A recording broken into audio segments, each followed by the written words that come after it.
Get ready to witness and embrace the biggest archaeological blunder in the history of man. This is the Temple Mount in Jerusalem. The gold dome is the Muslim Dome of the Rock, which was supposedly built over top of Solomon's temple. Supposedly built over top the most sacred part of the Jewish temple, which was called the Holy of Holies. But it was absolutely not built over top of the Jewish temple.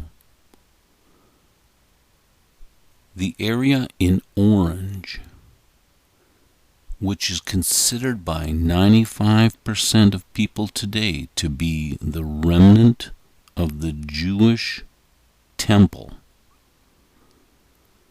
is nothing more than the true remnant of the Roman Fort Antonia.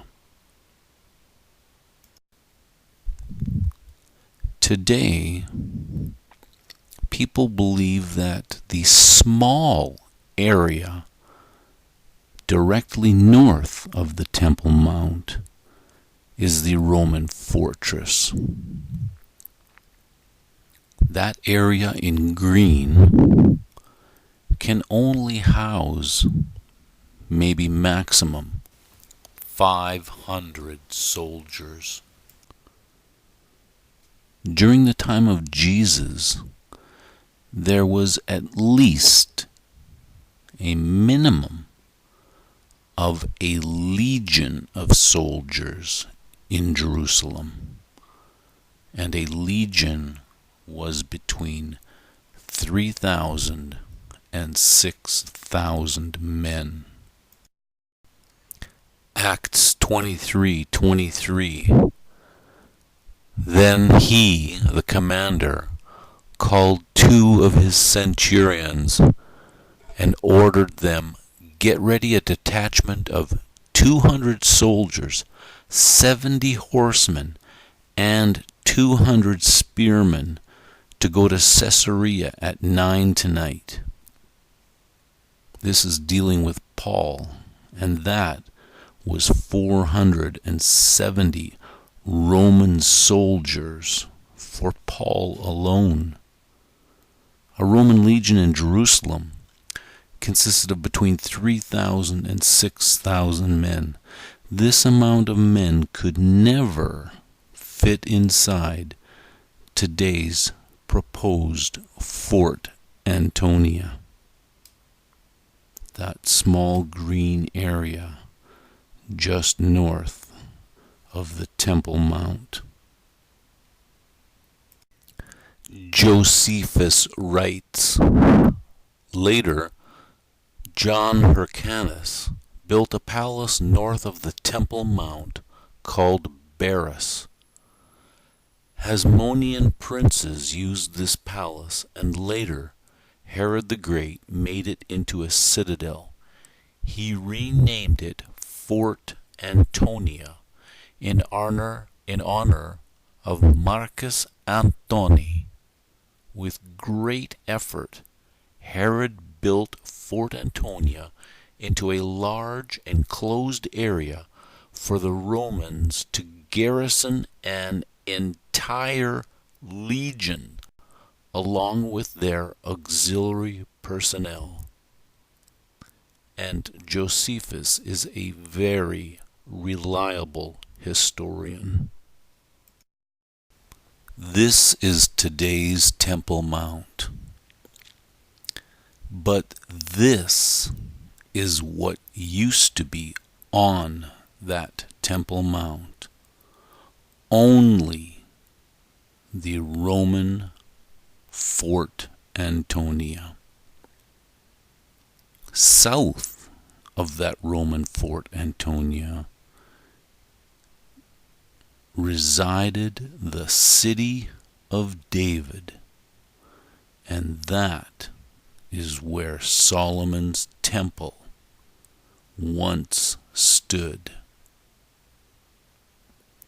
Today's mistaken location of the Holy Jewish Temple is the biggest archaeological blunder in the history of mankind. Jeremiah 26:18, this is what the Lord Almighty says: Zion will be plowed like a field, Jerusalem will become a heap of rubble, the temple hill a mound overgrown with thickets.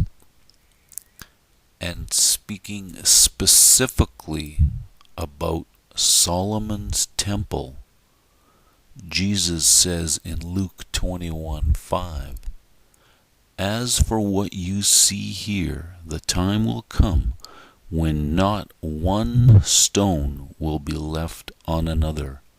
Every one of them will be thrown down. This is a photograph of Jerusalem in 1932. The area in orange is the city of David, on which stood Solomon's temple. North of the orange area, we can see what today is considered the Temple Mount, and you can see the Dome of the Rock there. Those buildings north of the orange area, do they look like they've been plundered? Do they look like a mound of thickets? Does that area north of the orange area look like not one stone is upon another? How can such an enormous archaeological mistake have been made? The orange area, which was completely destroyed in 70 AD, is the exact location where Solomon's temple once stood.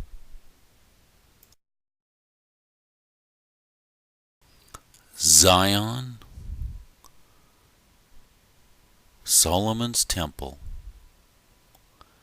and the Jewish Holy of Holies were all built upon three things, three different locations, which were all the same location. Number one, the place where Abraham sacrificed Isaac. Number two, the threshing floor of Araunah. And number three, the city of David. The very location of the Gihon Spring.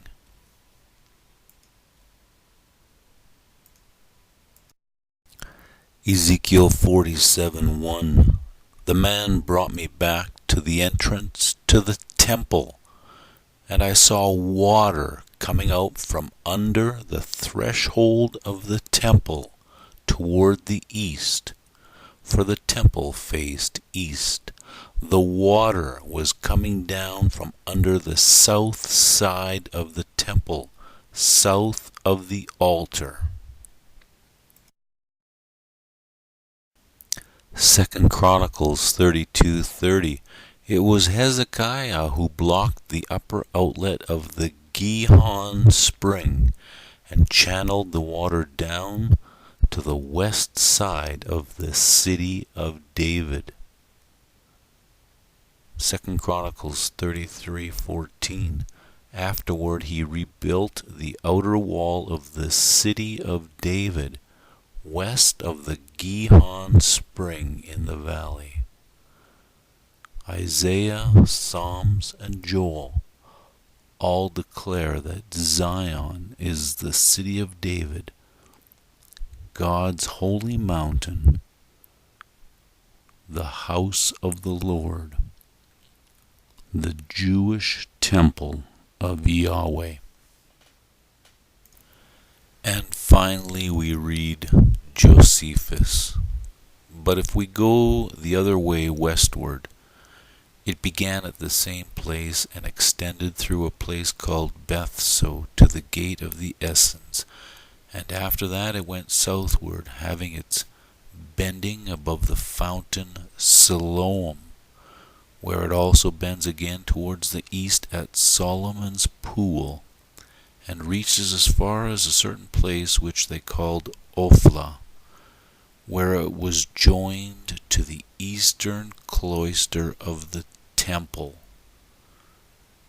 And Nehemiah declares, he also repaired the wall of the pool of Siloam by the king's garden as far as the steps going down from the city of David.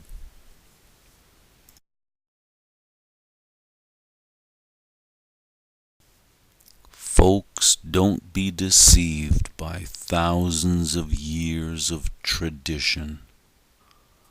Embrace the facts and know for certain where God's Holy of Holies once stood,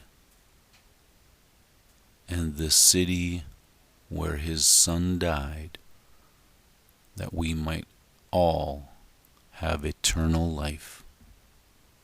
Be sure to see Acts 2:38.